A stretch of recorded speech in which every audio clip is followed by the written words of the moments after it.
Thank you all for being here and for letting me talk about the research. You see, the author is myself, and it says research group that contains actually many people in terms of ideas that I sort of put together to make this work. So the idea is to the idea is the following, right? Okay, we didn't have that problem this morning. Okay, there we go. So if you look at the standard data simulation, we have time on the horizontal axis, the variable that we're interested in on the vertical axis, and the crosses in this plot are observations. So what you see is we propagate the model forward in time, then until observation time, then we do the update, and then we propagate again and again. And you see the update is sort of a real kick to the system. And even if we do variational methods, right? We do a long forecast over a whole window. That is the continuous blue line here. And then we, so this would be, for instance, for the VAR or other smoothers. Then we update the whole system. We update the initial condition to get a new trajectory. But you see that now we have still a big update at initial time. And so all these updates, they typically kick the model out of balance, and we have to do all kinds of tricks to make things work again. If you think about the reanalysis, it becomes troublesome because what happens at these updates. So what can we do about this? Can we make this all smooth? Can we do data simulation without these big updates? And the basic idea is the following. I write down here a differential equation, a stochastic PDE, of the state x. So x is my high dimensional state, and the if the state is at a certain point, is a sum from a certain PDF, doesn't matter what it is. If I follow this equation, and note specifically the first term on the right hand side, the gradient of the log of some PDF P of x. If I follow this equation, then after some time, my state will be a sample of that PDF P of x. And it can be any PDF. P of x can be any PDF. And Q is just a positive semi-definite matrix. It could be a constant matrix, it does not depend on x. Then the second term on the right hand side disappears. We get sort of the standard Langevin equation. And the last term on the right hand side is the stochastic forcing. That's an essential part of the whole thing. Anyway, so this is an amazing equation if you think about it, right? It doesn't matter where I start. If I just run this equation, my state will be a sample of the PDF that I choose. Okay, now how are we going to use that? Well, we're going to construct a special PDF. That's the one over here. And now I'm talking about a time window from time 0 to time t, big T, capital T. And small t is just a time in that window. And if I look at this PDF and look at what happens at time 0, I get a delta function centered on the state where I am. So that's my state. And if I look at time t, if I evaluate the expression for P of x, then you see I get a posterior PDF. And the conditioned on that initial state. So this is what we want to do. We want to follow this PDF. And again, it doesn't work. Here we go. Now, let's assume that this x evolves under my model. My model is given in the lowest most equation. It is the a deterministic model M, and again, a stochastic forcing. So given this, can we find an evolution equation for this P of x, big P of x? And it turns out we can, because we can use the forward and backward Kolmogorov equation, and we get the second equation on this slide. And so what you see, it's this P of x is propagated. Is it vectored by my model equation? As you see, just a sort of a Fokker-Planck equation propagated by my model equation. There's an extra term. The second term on the right-hand side is the term related to the likelihood, so where I want to get to. and the last term is related to the stochastic diffusion. And so now to any evolution equation of a probability density corresponds an evolution equation of the state. So if we know the one, then we know the other. And the evolution equation of state would like this. And so this equation will bring me from a state at time 0 to the posterior PDF at time t. And you see, I don't have to do any specific updates, right? I just follow this equation, and every time I have this gradient of the log of the likelihood that pushes me slowly in the right direction. And yeah, so a Q, of course, would be is the error covariance matrix of the model errors, the errors in model equations. So you see, I slowly push my state towards the observations. Now, how do I find this likelihood? Because if you look carefully, you see there's this argument, the observations at the end time, but the states at the present time. And these times are different. So how do I reconcile that? And so how do I find an expression for this term? Because as soon as I have that, I have an amazing data simulation system. So this likelihood follows the Kolmogorov backward equation, and that's the equation on top here.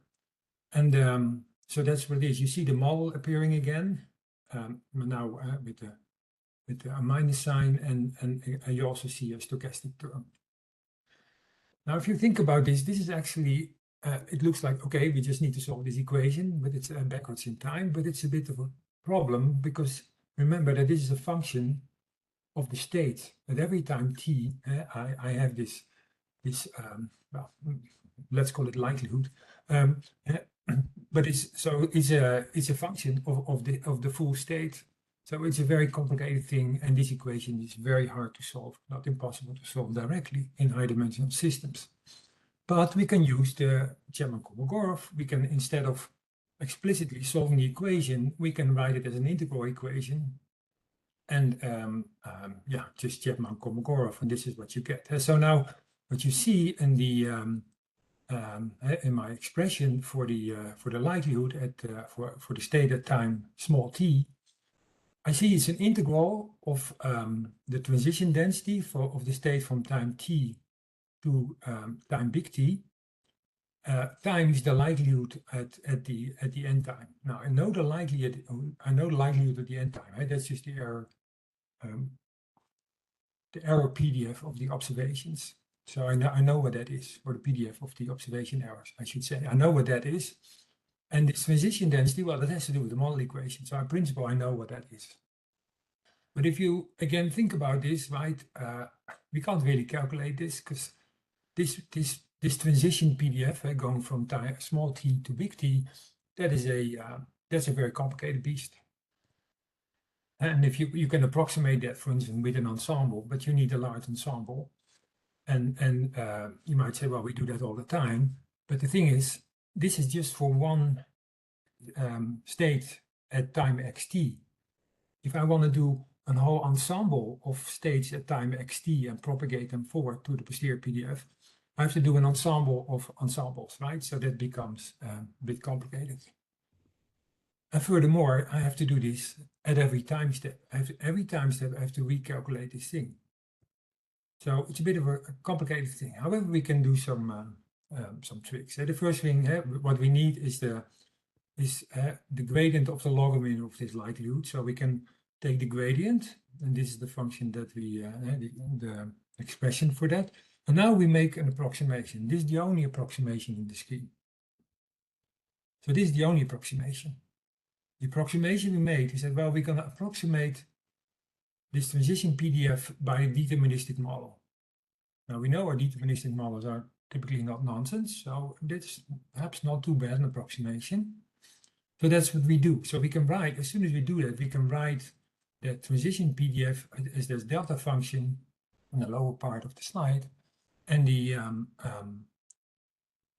yeah, that's just what it is, right? And then, so as soon as I have this, I can plug this delta function into the integral, and I get an expression for in the end, the gradient of the log of the likelihood at time small t, at the time where I am now, using my deterministic assumption to calculate this interval, and I get an expression immediately. And you recognize this expression that appears in 4D var, and you recognize on the last equation, the first factor on the right hand side. That's the adjoint of the model, the transpose of the linearized model. So that's what we need. So the whole scheme now becomes the following. We evolve, we get an evolution equation for each particle. It's the top equation up here. And the driving term, the gradient of the log of the likelihood at every time is given by the expression down here. Now we should realize that the this is not cheap. It looks relatively easy, but the thing is that we have to recalculate this gradient of the log of the likelihood at every time step, because every time step, if I propagate the first equation forward at one time step, and because of the random noise, we end up not on the deterministic trajectory that we already have the adjoint for, but we are slightly off. So in principle, we should calculate a new forward model deterministic from that point, and then the adjoint back to the time that I'm now at, time t+1. So it's in that sense, it's not cheap, but it essentially becomes as cheap then as a standard 4D var over this window. And so if we sort of summarize what we have, we can use this equation for each particle. At a certain time, I have a bunch of particles, a bunch of ensemble members, and I can propagate them with the first equation to time t. And every time step I have to calculate what was here in the second equation. But there's no extra data assimilation step at any time. There's no minimization or whatever. These things, no inversion, it doesn't appear. So there's just a smooth evolution of all the particles. They slowly move towards posterior. And of course, as soon as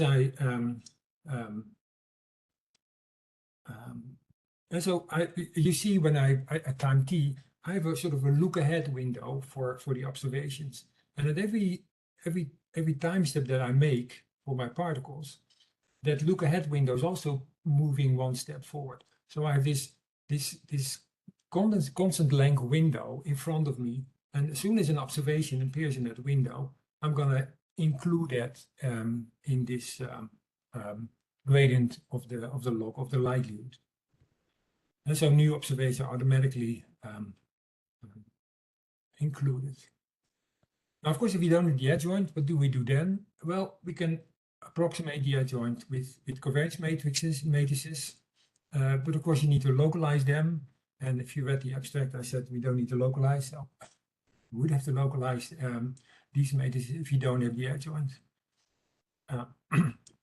Of course, the localization is not as crucial as, for instance, for an ensemble Kammer filter, right? If you don't do the localization right there, then the whole thing falls down.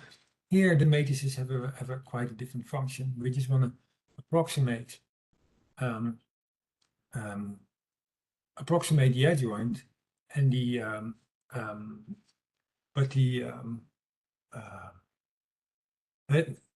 first of all, that is already an approximation, right? Because we use this delta function approximation. And the other thing is that we do it over many steps, right? So the approximation error. Actually, we don't know what the approximation error will do. I shouldn't say that. The other thing is there's no communication between the particles at all. Never. Well, unless, of course, you use the ensemble covariances to represent the adjoint. But otherwise, there would be no communication. So if you run your system and you realize, well, I'd like to be slightly more accurate, you can just add 1 or 2 or 5 or 10 extra particles and run it again. Run those again, independent of all the others. Okay, so practical implementation. So like I said, one adjoint calculation at every time step for each particle. That can be costly, but of course, the deviation from the deterministic path that I already had is just a small random forcing at every time step. So I don't have to calculate the edge on every time step. I can do it maybe every 10 time steps, or I can do it such that it remains doable. And so the cost is similar to an ensemble of 40 vars, but without the explicit minimization steps. And the question then is, how long should a window be? If it's too short, then the experiments show that the evolution PDF has not reached the posterior PDF at the observation time. So this is, and so what we can do, we can do some ad hoc tuning of the factor in front of the likelihood term, but it's at the moment it's ad hoc. So we need some more theory if we want to do that exact. I don't know how to do this yet. But if the look ahead window is long enough, if you have enough compute power, then there's no problem. Okay, let's see how accurate we are with this scheme.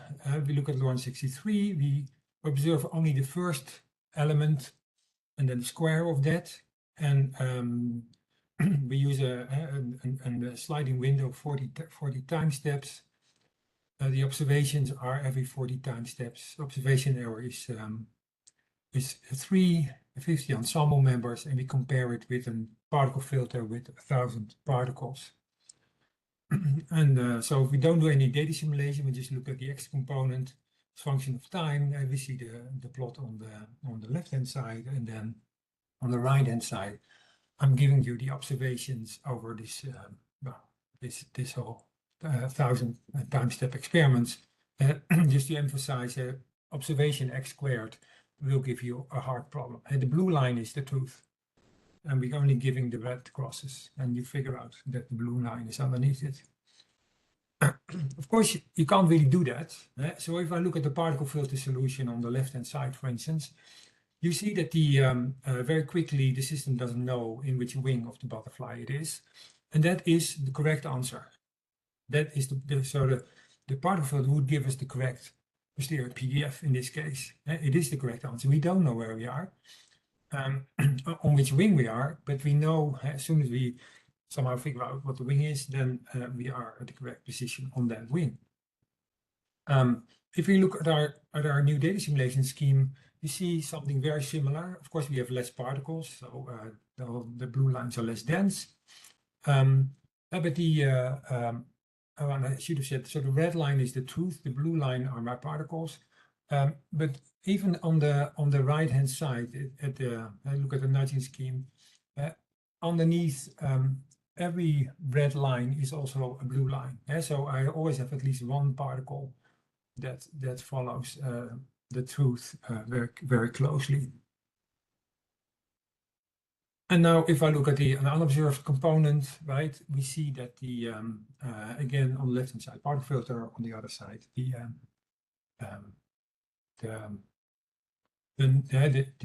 new filter, we see we're doing well, quite a good job, right? Qualitatively it looks good, and also quantitatively it looks quite fine.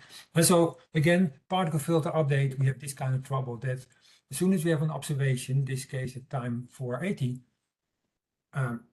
we get a big update. Either it goes to the upper or the lower one, but we get these updates, and in this case, there's several units, so that will be a big update.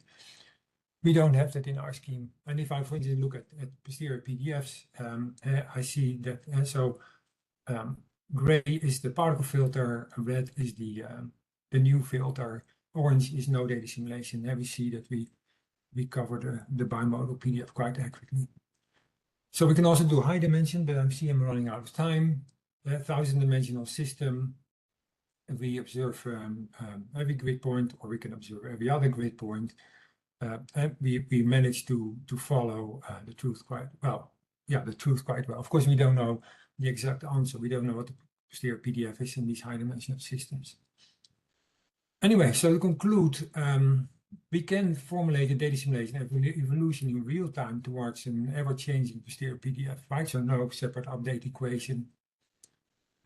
Computationally, similar to an ensemble of 40 var, if the window's too short, then we have to do some ad hoc tuning. But if the window is long enough, we don't have to do that.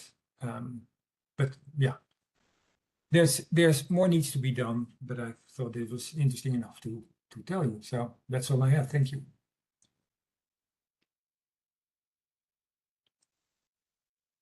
Thank you very much, Peter Jan. That was very interesting. Let's see if there are some questions in the Joepad. Not yet. I have a question. You mentioned at some point that you needed an ensemble of ensembles, or did I understand that incorrectly? If you would like to solve the backward Kolmogorov equation exactly, then you would need to do that. However, we make that approximation. That's the only approximation in the scheme that that we under the integral. So in the middle of this slide, you see this integral. So to calculate that integral, you can make an approximation. Say, okay, to calculate the integral, I assume that the model is deterministic. So I ignore the random forcing, and as soon as I do that, I can evaluate the integral and get an explicit expression. So I don't have to do the ensemble of an ensemble. Okay. Because that will be out of the question. If you wanted to solve it exactly, then you need the ensemble of ensembles for a non-deterministic model, I mean. Yeah, and this is a very old problem. Many people have looked at it. The machine learners have thrown their stuff into it, but typically, when the dimensions are more than, let's say, whatever 100, no one knows how to do this, how to solve this backward equation. Okay, thank you. And there is a question from Christo. It says, in the stochastic the differential equation for xt, was the prior score term grad of x log p xt absorbing in one of the remaining terms? No, it doesn't appear, because it is an evolution equation for every particle separately, and the particles do not know what distribution they're part of. And they don't need to know. It is that I know that all of them together give me, at the observation time, the exact, give me the posterior PDF. And so that this doesn't appear. Another question from Martin Andrade. It says, since we are conditioning on a specific x0, then nudging doesn't target the filtering distribution. Similar to an optimal proposal in a particle filter, we would need to resample according to the weights. Is this an issue that you have considered? What could be some ways to solve this? Okay, so this is a good point. But a specific x0 again is the x0 of a certain particle. And so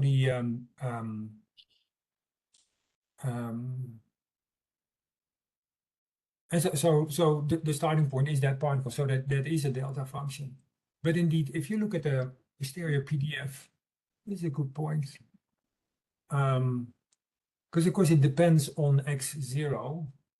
It depends on the starting point, and we have different starting points for different particles. We need to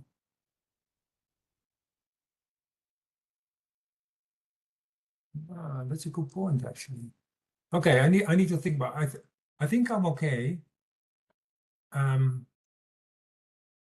But at this moment, I can't immediately tell you why. Okay. I need to think about it to get there. Yeah, let's email. Yeah, Martin says he'd be happy to discuss it in an email. Another question from Martin, a quick one. The idea of likelihood guidance is similar to what's being done for guiding diffusion models to do conditional sampling. In particular, the chosen approximation corresponds to the diffusion posterior sampling guidance term. Is this a perspective you have considered, and could there be other ideas that could be borrowed between DA and ML? Yeah, of course. So in the diffusion models, the likelihood is also it appears in the same way. And there's an enormous amount of essentially ad hoc methods that you use 3D and then other stuff. There is no proper way of doing it, and what I'm presenting here might be a way to solve that problem. But again, I'm still solving it approximately. But the problem with the machine learning community is they say that they have solved this with diffusion stuff, this guiding, they solve the data assimilation problem, but the likelihood is not put in the proper way. It's not calculated in the proper way. There's always approximation there. Yeah. So there's no borrowing of ideas, right? I mean, essentially, the machine learning has used idea from particle filtering and smoothing from long time ago. Very well. I think we will. Yeah, there are no more questions in the Joe pad.